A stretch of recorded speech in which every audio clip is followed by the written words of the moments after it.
Kung si Bumblebee ay pinapawaw ang mga fans ng Transformer dahil sa kanyang charm sa mga palabas, alam niyo bang sinasakyan lang siya ni Kevin Durant gabi-gabi? Hindi man tinuturing na best pagdating sa NBA, kung usapang kotse naman ay hindi magpapatalo si KD kahit sa engrandeng collection nina LeBron at Steph. Mayroon lang naman kasi itong custom Chevrolet Camaro SS o mas kilala ng lahat bilang si Bumblebee. Nagkakahalaga yan ng 2.5 million pesos sa Pinas. Pero kung si B ay dilaw, kakaiba naman ang kay Durant dahil purong pula ito.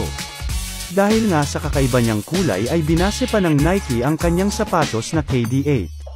Kung inaakala nyo naman na payat pa rin ang koleksyon ni Durantula ay dapat nyong intayin ang mga kasunod.